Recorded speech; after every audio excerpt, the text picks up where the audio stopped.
sudah bersama oleh Bapak Ibnu sebagai food stylist di bidang kuliner. Apa tugas dari seorang food stylist? Pertama itu food stylist itu tugasnya itu yang paling utama yang membuat makanan lebih terlihat fotogenik. Fotogenik itu kenapa fotogenik? Karena rata-rata food stylist itu hasil karyanya akan dijadikan iklan di media sosial, iklan di media cetak, iklan di media televisi. Nah, jadi tugasnya seorang food stylist itu pokoknya adalah membuat makanan lebih cantik ketika difoto atau ketika terlihat visual oleh si customer atau mungkin dari klien. Itu tugas utamanya. Kenapa food stylist itu diperlukan dalam bidang kuliner, Pak? Nah, food stylist ini diperlukan di bidang kuliner karena dia sangat menunjang untuk promosi daripada produk yang dibuat suatu restoran, suatu brand, atau suatu hotel. Itu perlu banget karena setiap produk yang dibuat itu ditampilkan secara bagus dan secara perfeksionis. Jadi yang terlihat itu makanannya atau produk itu terlihat bagus, segar, dan sangat menggugah selera customer. Apa yang membedakan seorang food stylist dari seorang chef kuliner biasa? Nah, perbedaannya antara food stylist sama chef biasa, pertama, ketika chef itu dituntut harus bisa masak tanpa harus bisa plating atau mungkin tanpa harus bisa menata makanan di depan kamera. Nah, food stylist ini merangkap, dia harus bisa buat daftar belanja, dia harus bisa memasak juga, dia harus punya pengetahuan tentang bahan makanan, terus dia juga harus bisa menata suatu makanan agar terlihat fotogenik di kamera. Jadi food stylist ini sebenarnya lebih kompleks daripada chef itu sendiri. Keahlian atau pengetahuan dasar apa yang harus dimiliki oleh seorang food stylist?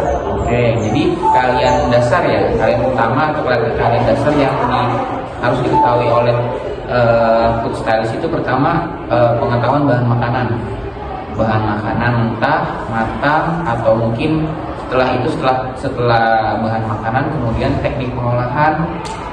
Setelah teknik pengolahan itu adalah teknik perpaduan warna karena kan setiap makanan itu beda-beda.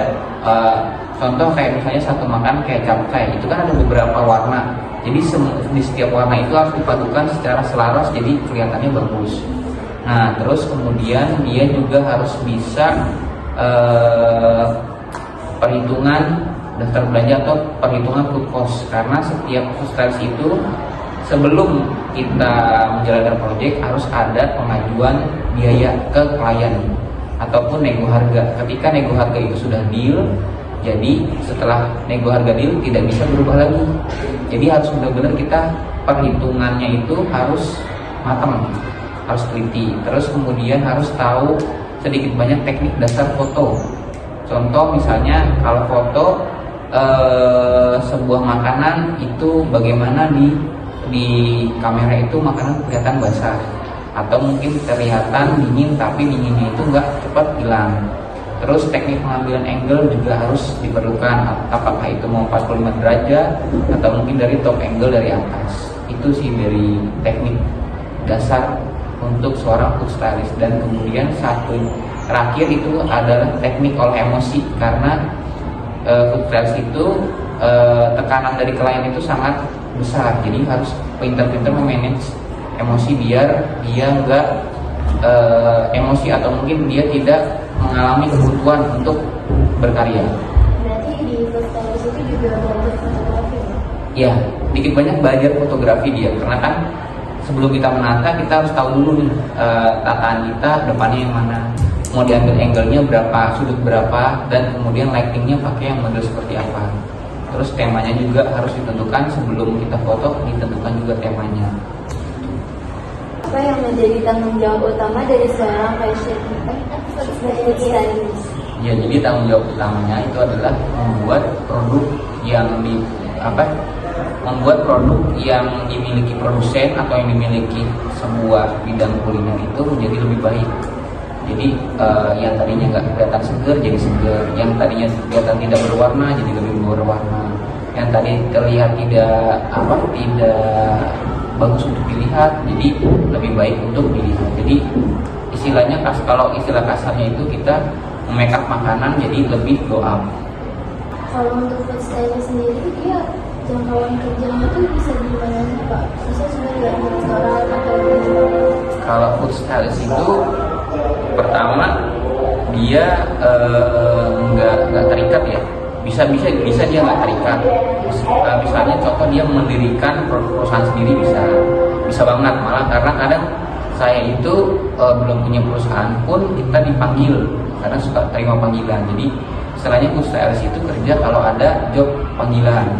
Terus ada juga yang terikat, contoh kayak food stylist di majalah, contoh kayak majalah Sajian Sedap atau majalah Bintang dulu tuh yang terikat. Terus ada lagi kalau misalnya di hotel juga ada salah satu food stylist yang terikat biasanya, tapi di hotel-hotel tertentu kayak Bintang 5 atau Bintang 4 yang punya food stylist sendiri. Sisanya itu food stylist itu dia panggilan. Jadi rata-rata food stylist itu lebih banyak berdiri sendiri atau mungkin dia lebih punya perusahaan sendiri. Jadi terima job panggilan atau mungkin negosiasi dari klien. Pak itu kerja di food stylist dari apa? Kalau sebagai food stylist itu dari 2017 saya terjun pertama kali jadi food stylist. Itu pun nggak langsung jadi food stylist, tapi jadi asisten food stylist. Nah di situ selama setahun saya belajar. Terus di tahun kedua saya diberikan proyek-proyek kecil lah, istilahnya latihan untuk menangani klien sendiri sama bos. Nah setelah dipercaya 3 tahun itu saya menangani proyek-proyek yang nggak cukup besar. Terus kemudian di tahun keempat baru saya dipercaya untuk ambil job besar kayak terbang ke Bali, styling di Bali, ke Lampung, Surabaya, ke Jogja. Jadi stylist itu enak kerjanya tuh tergantung klien mau syutingnya di mana kita berangkat. Klien mau misalnya contoh kayak di alam, waktu itu saya pernah syuting video styling tuh di kawah putih, jadi nuansa makanan itu nuansa alam gitu, jadi belakangnya backgroundnya kawah putih. Terus ada di pinggir pantai di Bali itu banyak banget, ada di Bangka Belitung juga di pinggir pantai. Jadi ya lumayan lama jadi food stylist itu dari 2017 sampai sekarang 2024, beberapa tahun. Yang lama kan 7 tahun kan, ya happy banget gitu loh. Jadi kalau food stylist itu enaknya ketemu orang baru terus, jadi kita punya banyak kenalan dan punya banyak teman. Kalau misalkan itu berarti dari klien. Jadi kalau food stylist itu pertama budget, biasanya kalau masalah budget atau masalah harga dia ada 3 kriteria.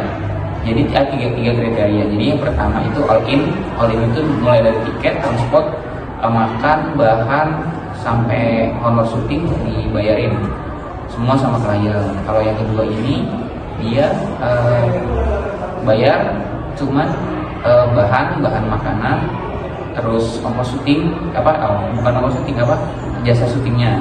Nah kalau yang ketiga ini dia bisa jadi ongkos syutingnya sendiri, ongkos transportnya tersendiri sama penginapannya tersendiri. Jadi bisa nego lagi gitu. Jadi kalau lebih suka sih lebih enak sih yang hal ini nih.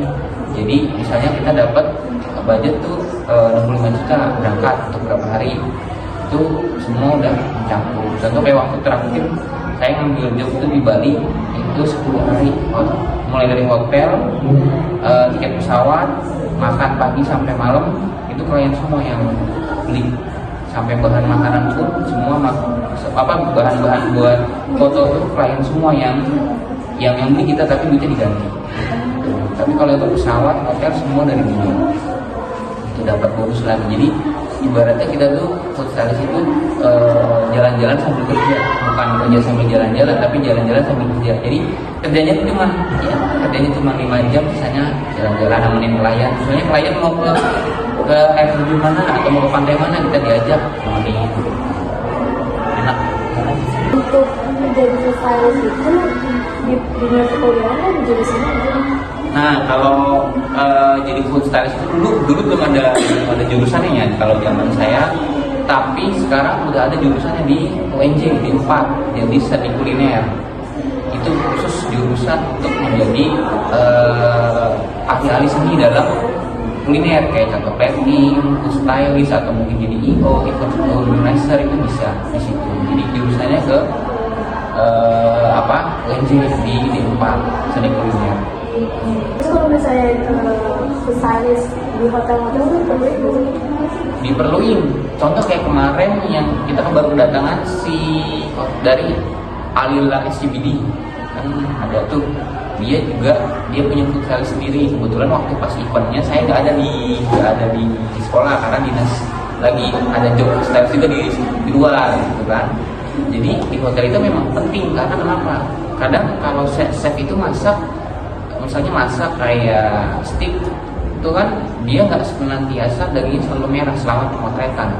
Nah itu bagaimana cara food stylist untuk membuat daging itu tetap merah dalam pemotretan, atau mungkin sayurannya terlihat tetap segar dalam pemotretan, karena pemotretan itu kan dia pakai lampu yang cukup banyak ya, jadi pasti panas. Jadi si makanan itu pasti bakal coklat atau layu atau mungkin kering. Nah itu bagaimana food stylist di situ diperlukan biar fotonya bagus tapi tetap nggak melenceng, dalam arti melenceng tetap sesuai komposisi yang akan dijual nanti di hotel. Kalau biasanya di hotel begitu ya, tapi kalau misalnya di restoran, contoh kayak kemarin saya pemotretan marugame udon kan, kalau marugame udon kan pernah kan ke marugame, nah itu pernah nggak ngeliat udonnya semana? Sedikit kan? Nah tapi ketika saya foto udonnya dia maunya kelihatan banyak. Itu teknik marketing juga kalau untuk restoran. Cuman kalau di hotel biasanya dia nggak mau fake, tapi jadi komposisi yang ada di piring itulah yang harus dibetulkan sama food stylist itu. Oke teman-teman, kalian tadi sudah menyaksikan video kami mewawancarai Pak Indo yang sebagai food stylist